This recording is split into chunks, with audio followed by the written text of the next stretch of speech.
బైబిల్లో ఉన్న వాళ్ళు గమనించండి. 92వ కీర్తన 12వ వాక్యం. నీతిమంతులు ఖర్జూర వృక్షం వలె మొవ్వవేయుదురు, లెబానోను మీది దేవదారు వృక్షం వలె వారు ఎదుగుదురు. ఇప్పుడు మనం చదువుకున్నటువంటి ఈ వాక్య భాగంలో నీతిమంతులు ఖర్జూర వృక్షము వలె మొవ్వవేయుదురు అని ఇప్పుడు మనం వాక్యంలో చదివాం. అది మొదటి భాగం. ఈ కీర్తన చాలా పురాతనమైంది. ఆ రోజుల్లో అందరూ రకరకాల పాటలు పాడుకుంటూ ఉండేవాళ్ళు. ఆ పాటలు ఏమిటంటే నీతిమంతుడు లేడు ఒక్కడైనను లేడు అనే పాటలు. ఇప్పుడు మనవాళ్ళు కూడా అట్లాంటి పాటలు పాడుకుంటుంటారు. ఆ రోజుల్లో కూడా ఆ పాటలు పాడిన వాళ్ళు ఉన్నారు. నీతిమంతుడు ఎవడున్నాడయా, ఎక్కడున్నాడు, ఉంటే నాకు చూపించు, నీతిమంతుడు లేడు ఒక్కడైనను లేడు అనే పాటలు పాడుకుంటున్న రోజులలో నీతిమంతులు ఖర్జూర వృక్షము వలె మొవ్వవేయుదురు అని ఈ కీర్తన రాయబడి ఉంది. అంటే అర్థం ఏమిటి? ఆ రోజుల్లో లేకపోయినా ఏవో కొన్ని రోజులు వస్తాయి, ఏదో ఒక కాలం వస్తుంది. ఆ కాలంలోనైనా నీతిమంతులు ఉంటారు. ఆ ఉన్నవారు ఎలా ఉంటారంటే ఖర్జూర వృక్షము వలె మొవ్వవేస్తా ఉంటారు. ఈ రోజుల్లో లేకపోవచ్చు, నీ కళ్ళకి నీతిమంతులు కనిపించకపోవచ్చు, నీవు నీతిగా ప్రవర్తించలేకపోవచ్చు, నీ వ్యక్తిత్వం అపజయాల మధ్యలో ఉండవచ్చు. కానీ ఒక కాలం రాబోతున్నది. ఆ కాలంలో నీతిమంతులు ఉంటారు. వారు ఎలా ఉంటారు? ఖర్జూర వృక్షము వలె మొవ్వవేసి ఎదుగుతా ఉంటారు. దేవుని ఆలయములో నాటబడుతారు. ఆవరణంలో అభివృద్ధి చెందుతూ ఎదుగుతా ఉంటారు. ఆ మధ్య నేను ఎక్కడికో వెళ్ళా. ఒక అతను నోటి నిండా ఇంత కిళ్ళి ఉంది. నోటి నిండా ఇంత కిళ్ళి ఉంది. పళ్ళేమో చచ్చినోడు పళ్ళులాగా గారగట్టిపోయి ఉన్నాయి. నల్లగా గారగట్టిపోయినాయి, చచ్చినోడు పళ్ళు ఉన్నట్టున్నాయి. నవ్వుతున్నాడు వస్తున్నాడు, కంపు కొట్టిపోతుంది. అదేదో ఇంకేమో తీసి దాంట్లో మళ్ళా నోట్లో వేసుకుంటున్నాడు. ఇట్లా అంటున్నాడు, నోట్లో వేస్తున్నాడు. అదేదో మరి అతని దగ్గర కంపు కొట్టిపోతుంది. అంటే ఒక క్రిస్టియన్ మ్యారేజ్ కి వచ్చారనమాట. అందరూ క్రిస్టియన్ మ్యారేజ్ కి వచ్చారు. వాళ్ళల్లో ఒక ఆయన అనమాట. నేను చెప్పా, ఆయన చేతిలో బైబిల్ కూడా చక్కటి పెద్దచ్చు బైబిల్ ఉంది.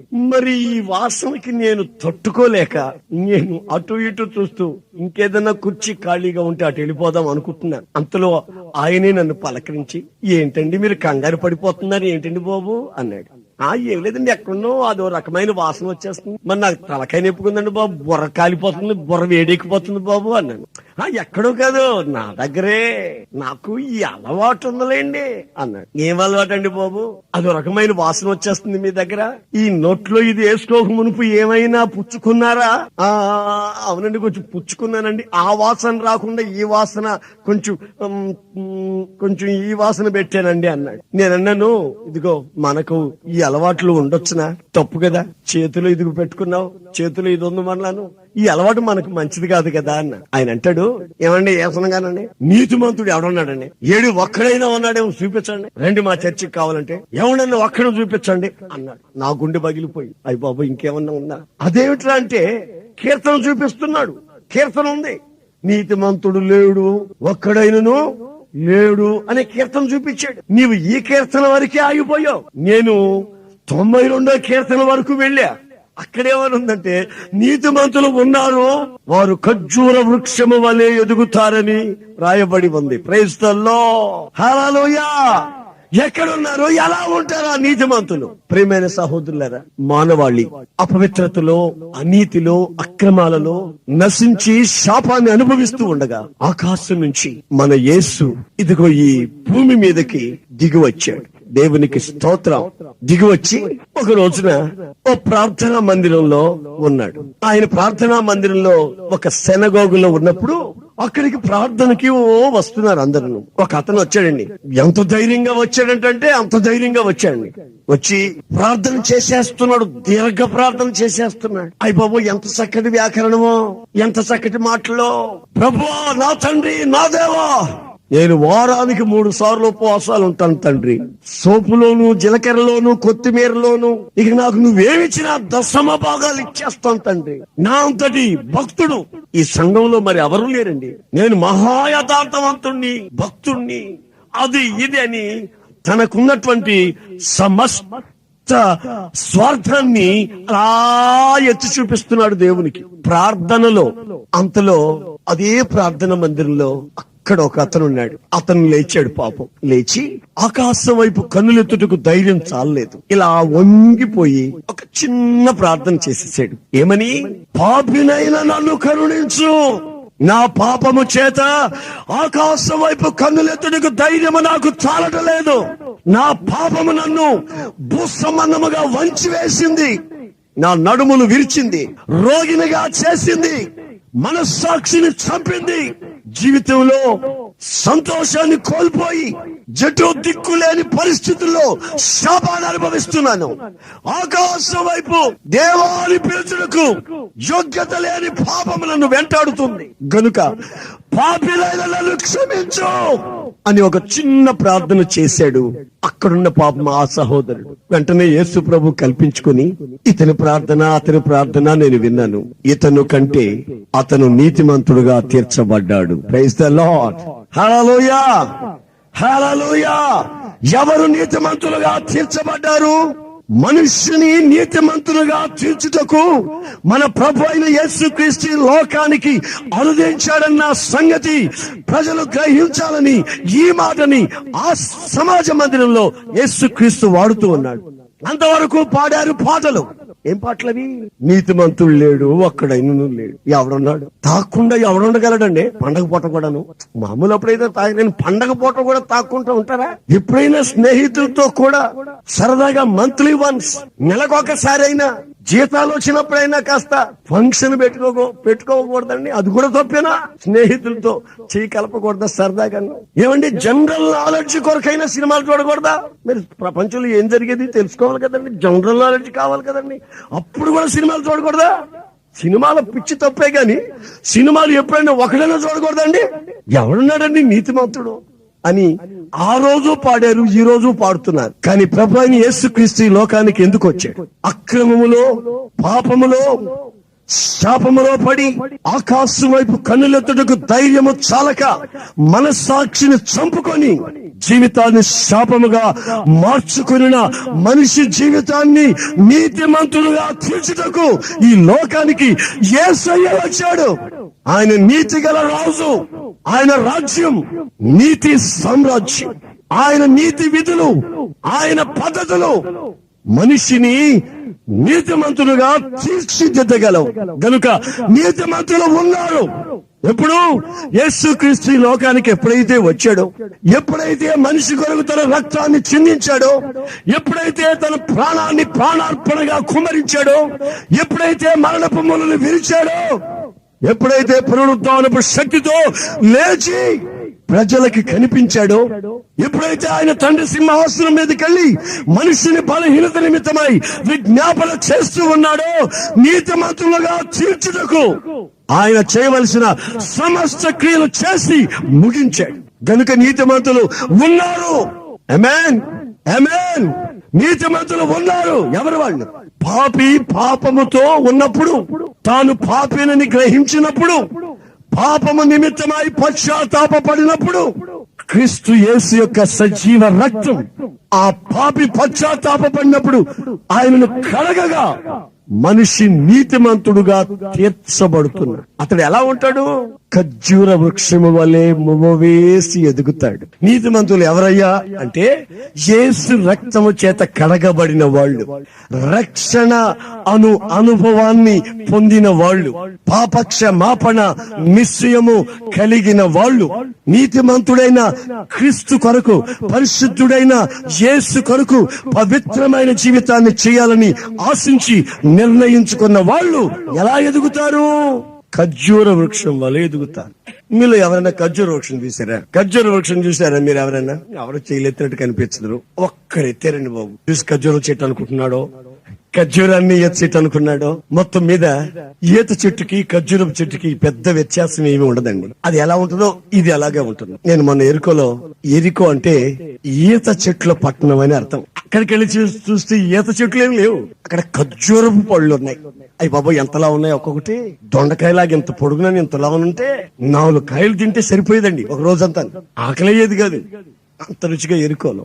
ఆ ప్రాంతాలంతా తిరిగేటప్పుడు ఈ ఖర్జూర పళ్ళు అంటే ఆ యమ తినేవాడిని నేను, ఎందుకంటే మనకు మరలా దొరకవు. ఆ చెట్లుని చూస్తే ఇంత లావున అచ్చని ఈతకే ఈతపోతే ఈత పిందెల్లాగానే, కానీ కాయలు పెద్దవైపోతాయి. పెద్ద ఈత అనుకుందాం, ఈత చెట్టులాగే ఉందండి, ముళ్ళు ముళ్ళుగా ఆకులన్నీ అచ్చం అలాగే ఉన్నాయి. చూడండి, ఇక్కడ ఖర్జూరపు చెట్టు అయినా, ఈత చెట్టు అయినా, తాటి చెట్టేనైనా, కొబ్బరి చెట్టేనైనా, ఒక్క చెట్టేనైనా, ఇవన్నీ ఒక జాతికి చెందిన చెట్లు. బాగా గుర్తించండి, ఇవన్నీ ఒకే జాతికి చెందిన చెట్లు. ఈ జాతికి చెందిన చెట్టు లాగా పెరుగుతాడట. నేను పాత తర్జుమాలో ఈ వాక్యాన్ని చదివినప్పుడు ఖర్జూరపు చెట్టు అనే దగ్గర తమాల వృక్షము అని రాసిన్నారు. చాలా పాత తర్జుమాలో చదివా, తమాల వృక్షము అని అంటే తాటి చెట్టు అని. తాటి చెట్టు అయినా, ఈత చెట్టు అయినా, ఖర్జూర చెట్టు అయినా, కొబ్బరి చెట్టు అయినా, ఇవన్నీ ఒక జాతికి చెందిన చెట్లు అని చెప్పాను.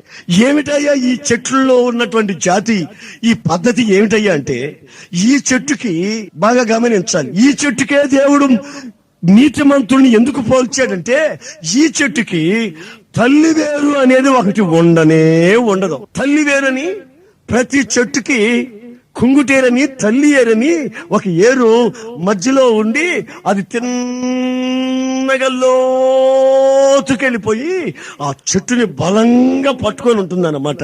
తల్లివేరు, కుంగుటు వేరు అంటారు దాన్ని. కానీ నేను చెప్పిన ఈ జాతి చెట్లకి, యేసు క్రీస్తు నీతిమంతులు పోల్చిన ఈ జాతి చెట్లకి ఈ తల్లివేరు అనేది పొరపాటును కూడా ఉండదు. వేళ్ళు ఉంటాయి, నీతిమంతునికి వేళ్ళు ఉంటాయి, కానీ భూమిలోనికి లోతుకు పాతుకుని పోయే వేరు ఉండదు. వేళ్ళు ఉంటాయి, కానీ ఒక్కొక్క చెట్టు ఇక్కడ వేసామనుకోండి, ఇక్కడ వేసాం చెట్టు, దీని ఏరు ఎక్కడికి పోయి ఉంటుందో తెలుసా?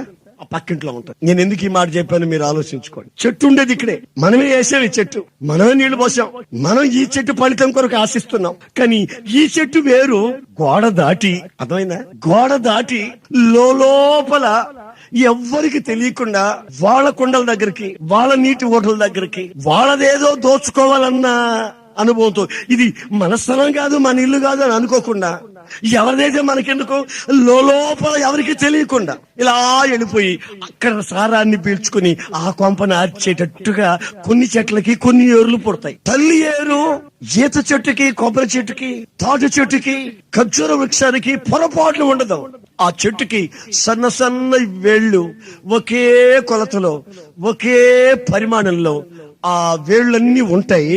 కొందరికి బాగా గమనించండి, కొందరికి ప్రత్యేకమైన కొన్ని ఏళ్లు పుడతాయి. బైబిల్లో రాసింది, చేదైన వేరు నీకు పుట్టకుండా జాగ్రత్త పడు. యోహాను ప్రవక్త చెప్తున్నాడు, బాప్తిస్మిచ్చే యోహాను చెప్తున్నాడు, ఇదిగో మారు మనస్సుకు తగిన ఫలములు ఫలించండి, లేకపోతే చెట్టు వేరున గొడ్డలి ఉంచబడి ఉన్నది. నీకు ఇష్టానుసారమైన వేర్లు పెరిగాయో నీవు నీతిమంతునిగా తీర్చబడలేదని అర్థం. నీకు తల్లి వేరొకటి పెరిగి భూలోకాన్ని అమితముగా అనుభవించి భూసారాన్ని పీల్చుకుంటూ ఉన్నావో నీవు వేరే జాతికి చెందిన చెట్టువి, కానీ నీతిమంతుని జాతికి చెందిన చెట్టువి కావు. నీవు క్రీస్తు రక్తం చేత కడగబడితే, క్రీస్తు నిన్ను నీతిమంతునిగా తీర్చితే, నీవు క్రైస్తవ ఆవరణములో నాటబడితే నీవు ఎలా పెరుగుతావంటే, నీవు నాటబడిన చోట పోయబడిన నీటి ద్వారా బతుకుతావు, కానీ ఆ ఇంటికి ఎవరు నన్ను చూడలేదులేని లోపల ప్రాకే ఆ వేర్లు నీకు పుట్టకూడదు. ఒకవేళ పుట్టినా ఈ సంవత్సర ప్రారంభంలో గొడ్డలి దేవుడు తీసుకోక మునిపే చేత నీవే తీసుకుని ఆ వేరు నరికితే నీకు మేలు. కొందరికి కొన్ని వేర్లు పెరుగుతాయి, పైకి ఏమీ తెలియని చెట్లాగా, అబ్బా ఎంత అమాయకంగా కనబడుతున్నారంటే పైకి అలా కనబడుతున్నారు పైకి. అయితే లోపల ఏం పెరిగింది, లోపలే ఉంది అంటే అర్థం ఏంటి తెలుసా? పైకి భక్తి గల వారి వలె కనిపించి భక్తి యొక్క శక్తిని ఆశ్రయించక వారి వ్యర్థ ప్రవర్తన యందు నీచులై శాపాన్ని అనుభవిస్తున్నారు. అంటే ఇంకో సంగతి మీకు తేటగా చెప్పనా, మీ వ్యక్తిగత జీవితం, మీ పర్సనల్ లైఫ్, అది నీకే తెలుసు. ఆ వేరు ఎక్కడికి పోతుందో, ఆ వేరు ఎక్కడ నీటి ఓట కొరకు తహతహలాడుతుందో, ఎవరి ఇంటి మీద పడుతుందో, ఎవరి ఇంటిని కూలుస్తుందో నీకే తెలుసు నీ పరిస్థితి. గనుక నా సహోదరుడా, సహోదరి, క్రీస్తు యొక్క రక్తము చేత కడగబడిన క్రైస్తవ సమాజమా, నీవు నీతిమంతుడివి, నీవు నీతిమంతురాలు అనే సంగతి గుర్తించి నీ వేళ్ళు తాత్కాలికంగా పెరగాలి గాని నీవు ఇతర జాతుల చెట్ల వలె లోతుకి పెరిగి లోతులో ఉన్న ఈ లోక మాలిన్యాన్ని అనుభవించే ఆ స్థితిలోకి నీ వేరు పెరగకూడదు. దాన్ని గొడ్డలతో నరకాలి. కొందరి జీవితాలకి ఏమిటో అర్థం కాదు. ప్రారంభ దశలో బాగానే కనిపిస్తున్నారు, ప్రారంభ దశలో. తర్వాత ఆ చెట్టును చూసి ఈ చెట్టును చూసి, ఈ చెట్టును చూసి ఆ చెట్టును చూసి, వాళ్ళని చూసి వీళ్ళని చూసి వీళ్ళు కూడా మరలా ఆ స్థితిలోనికి దిగజారిపోతూ అలా బ్రతకాలని ఆశిస్తూ ఉన్నారు. అందుకే బైబిల్ అంటుంది, మనకు ఈ లోకము యోగ్యమైనది కాదు. Amen. Praise the Lord, praise the Lord. నీవు బ్రతకదలుచుకుంటే దేవుని ఆవరణములో, దేవుని వాక్యమనే ఉదక స్నానములో, దేవుని వాక్యపు బలములో మోవేసి ఖర్జూరపు వృక్షం వలె నువ్వు ఎదగాలి. ఈ చెట్టుకి కొమ్మలు ఉండవు, నో బ్రాంచెస్. కొమ్మలు ఉండవండి ఈ చెట్టుకి, తిన్నగా అలాగే ఎదిగిపోతుంది. ఇటు కొమ్మ ఉండదు, ఇటు కొమ్మ ఉండదు, ఇటు కొమ్మలు ఉండవు, అటు కొమ్మలు ఉండవు. ఇంకో సంగతి మీకు చెప్పనా, ఆ రోజు విశాఖపట్నం నుంచి ఒక సహోదరి వచ్చి గుండెలు బద్దలైనట్లు ఏడ్చి, అన్నయ్య వండి పెట్టేది నేనేనన్నయ్య, తింటాడన్నయ్య, బట్టలు ఉతికిచ్చేది నేనేనన్నయ్య, మా బంధువుల ద్వారా ఉద్యోగం ఇప్పించాను అన్నయ్య మా ఆయనకి. అన్నయ్య నన్ను చూడడు, నా పిల్లల్ని చూడడు, సంపాదించిందంతా ఇంకొక ఇంట్లో పెడుతున్నాడు అన్నయ్య, వాళ్ళ పిల్లలకి పెళ్లిళ్ళు చేస్తున్నాడు అన్నయ్య, వాళ్ళకి మొన్న ఇల్లు కొని పెట్టాడంట అన్న, నా గుండె పగిలిపోతుందన్న అని ఏడ్చి. ఉండేది ఇంట్లోనే, తినేది ఇంట్లోనే, సంపాదించిన సంపాదన మాత్రం ఎవరికో సంథింగ్ రాంగ్. ఎవరినో పోషిస్తున్నాడు, ఏ ఇంటోళ్ళనో ఆదరిస్తున్నాడు, భార్యని పలకరించడు, ఆదరించడు, పిల్లల్ని పట్టుమని పలకరించడు, దగ్గరికి చేర్చుకోడు, ఎవరి పిల్లల్లో తీసుకొని తిరుగుతుంటాడు, కొట్ల దగ్గర ఎవరితోనో తిరుగుతుంటాడు, ఎవరికో పండగ చేస్తాడు, వాళ్ళకి చేయవలసినలా చేస్తాడు, కానీ తన కుటుంబాన్ని కాపాడుకోడు, తన కుటుంబానికి చేయడు. కారణం ఏంటంటే కొమ్మలు పెరిగాయి. కొన్ని తూర్పుకు పెరిగితే, కొన్ని పడమటకు పెరిగాయి, కొన్ని ఉత్తర దక్షిణాలకు పెరిగాయి.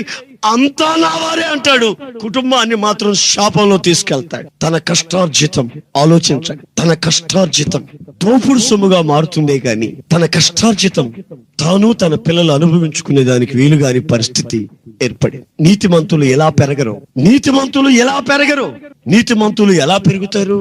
ఖర్జూర వృక్షం, పెద్ద ఖర్జూర వృక్షం ఉందా, దానికి ఎంత కాపు కాసినా పక్కింట్లో పడవు, ఎదురింట్లో పడవు, ఏ ఇంట్లో ఉంటే ఆ ఇంట్లోనే పడతాయి. కొమ్మలు లేవు, వేర్లు అధోపాతాళానికి వెళ్ళలేదు, తాత్కాలికంగా బ్రతుకుతా ఉంది ఈ చెట్టు. ఇంకో సంగతి మీకు చెప్తాను, ఈ చెట్టు ఎప్పుడు ఎలా చూస్తుంటుందో తెలుసా? ఎక్కడ చూస్తుంటుందండి చెప్పండి? ఈ చెట్టు ఎడు చూస్తుంటది చెప్పండి? ఈ పార్టీని ఆ పార్టీని చూస్తుంటదా? వీళ్ళు నాకు సహాయం చేస్తారేమో, వాళ్ళు నాకు సహాయం చేస్తారేమో అని కనిపెట్టుకుని ఉంటుందా? ఈ చెట్టు ఎప్పుడు ఆకాశం వైపు చూస్తా ఉంటుంది. ఆ మధ్య తుఫాన్ వచ్చింది, ఎన్నో చెట్లు పల్టీలు కొట్టి అనేక చోట్ల చెట్లన్నీ ఇలా వాలిపోయాయి, అన్ని ఒకే వరుసలు ఇట్లా వాలిపోయాయి. 2 నెలలు జరిగింది కదా. ఇప్పుడు వెళ్ళి చూస్తే ఇట్లా ఉన్న చెట్లన్నీ ఇట్లా లేచి ఉన్నాయి. ఆ చెట్లను చూసినప్పుడల్లా నా హృదయం ఉప్పొంగిపోయింది. ప్రభువా, ఇందుకే మమ్మల్ని ఈ చెట్లకు పోల్చేవా తండ్రి? భయంకరమైన తుఫాన్ వచ్చింది, చరిత్రలు అల్లకల్లోలంగా మారిపోయాయి, గ్రామాలు నీట కలిసిపోయాయి. ఈ కన్నీటి కథల మధ్యలో ఈ చెట్ల యొక్క దృష్టి ఆకాశం వైపు ఉంది.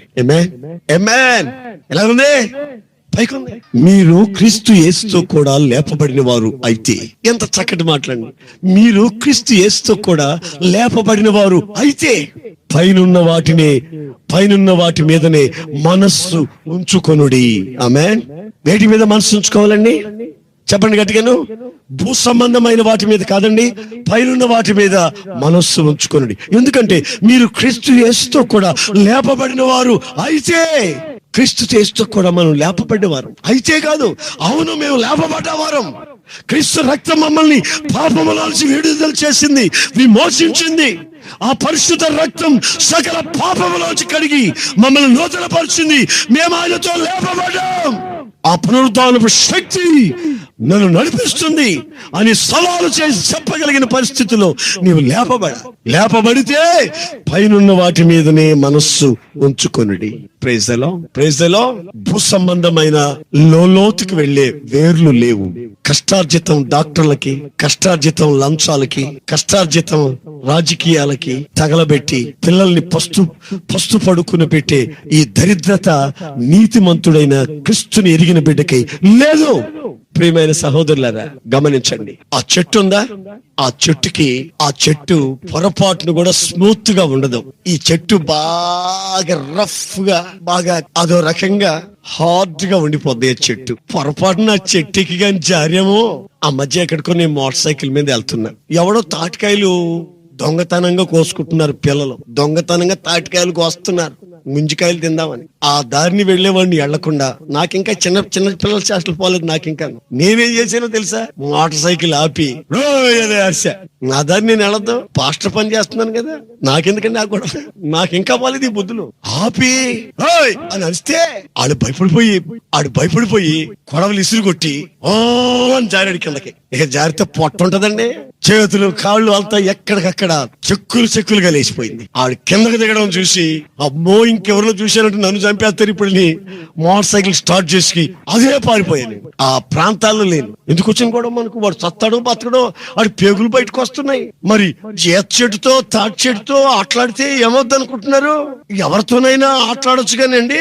యేసు రక్తం చేత కడగబడిన దేవుని బిడ్డలతో మాత్రం పొరపాటున దగ్గరికి వెళ్ళి ఆటలాడలేవు. కారణం ఏంటంటే వాళ్ళ పరిస్థితి అలా ఉంటది. సాతానుగాడు వస్తాడనుకో, ఏయ్ సాతాను ఆటలాడతావా, ఆడు ఎంతసేపు ఆడతావాడు అనాలండి. ఆడంటాడు, అయ్యి బాబు నీ దగ్గర రాను బాబు, నీకు దండం, నా పొట్ట చీల్చుకుపోద్ది, పేగులు బయటకు వస్తాయి నీతో ఆడాడంటే ఆటలో. మాకు కుదరదు బాబు, నీకు దండమని ఆడెళ్ళాలి, భయపడి పారిపోవాలి. నీవెలా ఉండాలి? లోకం నిన్ను చూసినప్పుడు ఎలా ఉండాలి? నీతో తమాషాలు ఆడేదానికి వచ్చిన వాళ్ళతో నీవు ఎలా ఉండాలి? నిన్ను సినిమాకి రమ్మని పిలిచే వాళ్ళ దగ్గర నువ్వు ఎలా ఉండాలి? నిన్ను పెళ్లికి పోదాం రమ్మని పిలిచే వాళ్ళ దగ్గర ఎలా ఉండాలి? క్రీస్తు యేసు రక్తముతో కడగబడిన దైవత్వం యొక్క పరిపూర్ణతని నీవు వివరించాలి. నీకు నాకు సంబంధము లేదు, మేము క్రీస్తు కొరకు ప్రత్యేకించబడిన వాళ్ళమే. We are separated persons. మేము వేరు చేయబడ్డ మనుషులమే, లోకంతో మిళితం అయ్యే వాళ్ళం కాము. నామకార్థపు బ్రతుకుల్లో క్రైస్తవ్యాన్ని మంట కలిపి ఆచారాల ముసుగులో క్రీస్తుని సమాధి చేస్తున్న ఆ నామకార్థపు క్రైస్తవ సమాజానికి క్రీస్తు రక్తం చేత కడగబడిన నీవు వేరై రక్షణ పొందాలి. నీవు సపరేట్ కావాలి. క్రీస్తు రక్తం చేత కడగబడిన సాక్షిగా నీవు జీవించాలి.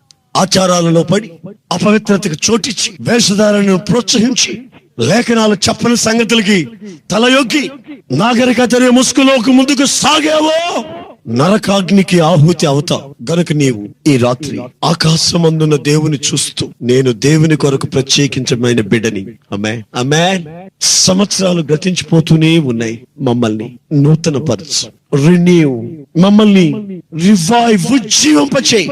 నా వ్యక్తిత్వంలో ఉన్న శాపాన్ని తొలగించి నీతిమంతులు ఖర్జూర వృక్షం వలె మొవ్వ వేసి ఎదుగుతారు దేవుని ఆవరణంలో అన్న వాక్యపు సందేశం నా గుండెల్లో, నా వ్యక్తిత్వంలో, నా జీవితంలో నెరవేర్చబడినట్లు సహాయం చేయమని ఆకాశం వైపు కన్నులెత్తవలసిన రాత్రి ఈ రాత్రి. ఒకసారి మీరందరూ లేచి నిలబడండి ప్లీజ్. లేచిన మీరు అలాగే తల వంచండి, కళ్ళు ముయ్యండి, తల వంచండి. నీవు వెళుతున్న మార్గం ఏమిటి? నువ్వు ఎదుగుతున్న పరిస్థితి ఏమిటి? నీవు ఏ చెట్టు వలె ఎదుగుతున్నావు? వేప చెట్టు వలె అనేకులకి చేదును కలిగించి కన్నీళ్ళకి కారణంగా నువ్వు మారావా? చింత చెట్టు వలె అనేక పళ్ళు పులిసిపోయేటట్టు నీ జీవితం అనేకులకు అసహ్యం కలిగిస్తుందా? దేవుని వాక్యం అంటుంది, నీతిమంతులు లేరు, ఒక్కరైనను లేరు అని చెప్తున్న ఆ యుగంలోనే ఉన్నారు వాళ్ళు ఖర్జూర వృక్షం వల్ల ఎదుగుతారని చెప్తుంది. నీవు రోగంతో బాధపడుతున్నావేమో, నీ రోగం చేత నీ కష్టార్జితం వైద్యులు తింటున్నారేమో, మరో కుటుంబం తింటుందేమో, నీ స్నేహితులు తింటున్నారేమో, నీవు ఎవరికీ తెలియదని రహస్య దారుల్లో పడి శాపాన్ని అనుభవిస్తున్నావేమో. ఈ రాత్రి, ఈ సభల మొదటి రాత్రి ప్రభు సూటిగా నీతో చెప్తున్న మాట, నీవు ఒక తీర్మానానికి రావాలి. నీ జీవితంలో ప్రభు గొప్ప కార్యం చేయబోతున్నాడు. ఉద్యోగం ఎవరికో రావాలనుకోకు, నీకే మొదట ప్రారంభం అవ్వాలని, నీలోనే ప్రారంభం అవ్వాలని, పరిశుద్ధాత్మ అగ్ని నీలోనే మండాలని నీవు ఆ ప్రభువుకి తీర్మానం చేసుకుంటే, ఇదిగో ఈ రాత్రి ప్రభు నీవు ఎంతటి పాపివైనా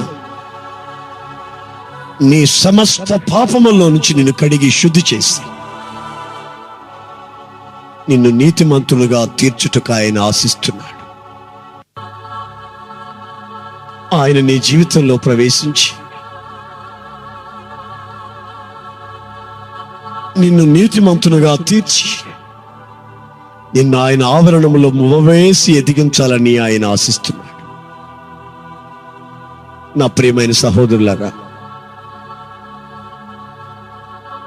విత్తబడిన వాక్యానుసారం నా వ్యక్తిత్వం మార్చబడాలి. సవినయంగా ఈ రాత్రి ఆ వాక్యానికి నన్ను అప్పకెప్పుకుంటున్నాను అనుకున్న వాళ్ళు మీ కుడి చేతినెత్తి చూపించండి, నేను మీ కొరకు ప్రార్థన చేస్తా. Thank you Jesus. వేర్లు వచ్చాయి, కొమ్మలు వచ్చాయి, ఆకాశం వైపు చూడక మట్టి తింటూ కూర్చున్నాను. నా జీవితంలో ప్రతి ఒక్కరికి సన్నిహితమైపోతున్నాను. పవిత్రత అనేది నాలో ఏ ఘోషణ కనిపించట్లేదు ప్రభువా. ఒక నిర్ణయానికి, తీర్మానానికి వచ్చి క్రీస్తు సైనికుడు వలె రోషము కలిగి నియమం ప్రకారం నేను పోరాడుతానని ప్రభువుకి నీ జీవితాన్ని ఈ రోజున అర్పించగలిగితే ప్రభు నీ ద్వారా గొప్ప కార్యం చేయుటకు ఆయన ఆశిస్తున్నాడు. ఇదిగో నేను ప్రార్థన చేస్తున్నాను, మీ చేతులు అలాగే ఎత్తండి. ఆకాశమందున్న దేవదూతలు తొంగి చూస్తున్న క్షణం ఇది. ప్రేమగల తండ్రి, నీ సన్నిధిలో చేతులెత్తిన నీ బిడ్డల్ని నీ చేతుల్లో సమర్పిస్తున్నానయ్యా. నీ రథానికి కట్టబడిన గుర్రాలమై నీ త్యాగబంధం చేత బంధించబడినట్లు నీతో అంటుకట్టబడిన వాళ్ళమై ప్రభువా నీలో వేరు పారబడిన వారమై మా జీవిత కాలం అంతా నీకు సాక్షులుగా బ్రతుకున్నట్లు ఉజ్జీవపు జ్వాలలు నీ ప్రజల గుండెల్లో ప్రారంభింపచేసి ఈ మహానగరానికి నీ బిడ్డలను ఆశీర్వాదంగా మార్చండి. లోకముతో చేయి కలపక వేషధారణ మాని పవిత్రత కొరకు ఆశించే మనస్సుని కలుగు చేసి ఆత్మయు శరీరమును జీవమును నిందారహితముగా మార్చి నీ మహిమగల రాకడ కొరకు సిద్ధపరచమని నజరేయుడైన యేసు నామములో అడుగుచున్నాను తండ్రి. ఆమేన్.